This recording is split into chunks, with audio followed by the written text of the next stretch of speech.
Welcome to Sightings. I'm Tim White.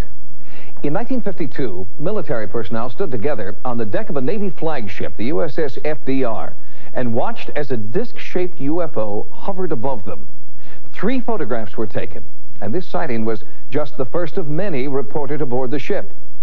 Despite vehement denials from the Navy, many people who served on the USS FDR believe that she was a UFO magnet.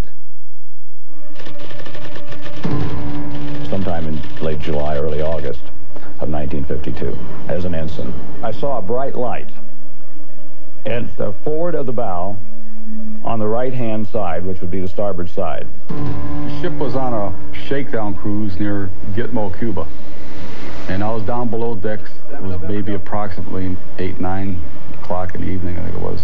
And this buddy of mine, Vince, who's seen a bunch of men coming from the engine room compartment running up topside on a ladder, said, "Red, why don't you go up there and see what's going on?" So I follow these guys up 3 or 4 decks up to the flight deck, and we're watching this little object, like a light, that was following our ship. And then it came out of the sky at us.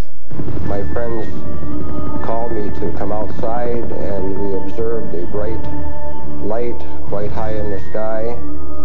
It looked like a star, but was much brighter. The light tracked at a high speed and came to a stop, altered direction, and accelerated to high speed, stopped again, and it proceeded across the sky in this manner until it disappeared into the moonlight. These 3 men, Robert Coburn, Chester Grzinski, and John Lawrence, all served on the USS FDR. But each man was assigned to the ship on different tours, in different years, and with different jobs. And yet each man saw the same thing sometime during his service, an unidentified flying object tracking the Navy aircraft carrier through the sky. Others stood with them and witnessed the same events, which occurred over a 10-year period.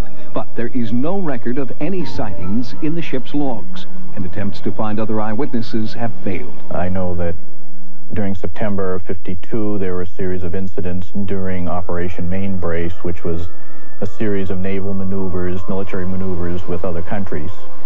And during those maneuvers, there were a number of UFO incidents reported. One occurring in connection with a fighter jet, which had been followed by an unidentified flying object. Barry Greenwood is the research director of CAUSE, Citizens Against UFO Secrecy. He is also the co-author of the UFO Cover-Up. Greenwood has collected photographs of UFOs taken in 1952 from the deck of the flagship for Operation Mainbrace. They were taken aboard the USS Franklin D. Roosevelt. On September 20th, a newspaper reporter was on the flight deck of the carrier. He had a color camera with him, and he said he turned down the flight deck and noticed a group of guys looking up into the sky. He ran down there and noticed a large spherical object hanging in the air.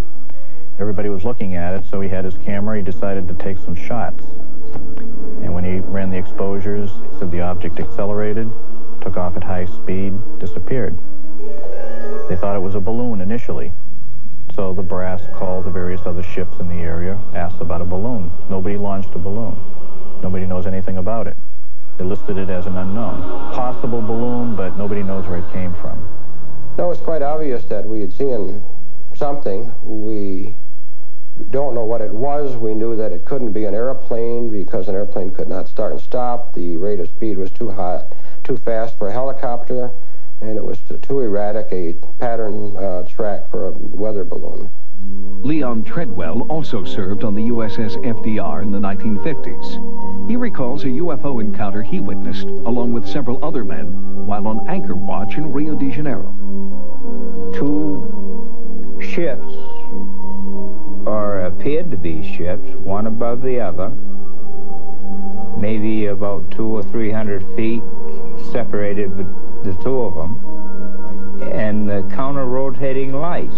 And all of a sudden a fireball dropped between the upper ship to the lower ship. Nobody knew what the devil was going on. There was actual radar contact on these vehicles.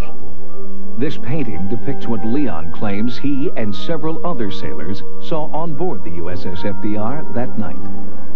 Several officers And these are representatives of divisional departments. They couldn't believe what they were looking at. Everybody signed a release statement that nobody outside of CIC would say anything about this for at least 15 to 20 years. The CIC, the Combat Information Center, is master control for any Navy aircraft carrier.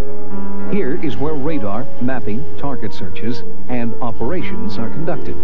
We were just told to not say anything about this to anybody outside of Combat Information Center. The commander down in Virginia, when I was discussing this with him, he was on the ship, he told me that I wasn't even supposed to mention this. I just ignored what he said. It's one of my desires in life is to find these other witnesses that were up on that flight deck with me witnessing this object as it came on top of the ship. There are a lot of times I wish that this would have never happened because all the aggravation has caused me. I had people that laughed and said they wouldn't believe me. Really? Yeah, I was there. I seen it. You weren't there. You don't know. You don't know what it was like. But why would an unidentified flying object of this Earth or any other spend nearly a decade tailing this particular ship? Crewmen claim that the FDR carried advanced nuclear weaponry that was supposedly top secret. The sighting was well known to insiders in the government at the time. It was written about by the head of Project Blue Book after he retired from the military, and he described it in great detail. There's a possibility that our weapons were of a sort that they were interested in. Of course, the carrier carried all kinds of different weapons.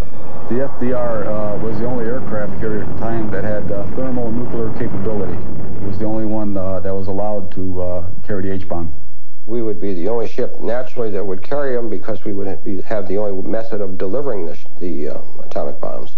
Since World War II, there have been a number of UFO sightings linked to nuclear storage and transport facilities.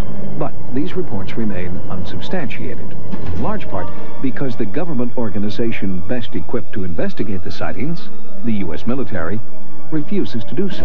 I think they are probably covering up the incidents with the FDR because they're covering up all incidences of UFO sightings. I won't rest till I find somebody else that was on that flight deck with me to witness that same thing I did. The experience of the crew members aboard the USS FDR may not be unique. Sightings is currently conducting an in-depth investigation into charges that UFO confrontations have occurred at 3 different military bases where nuclear weapons are stored. We'll bring you the results of that investigation on a future edition of Sightings.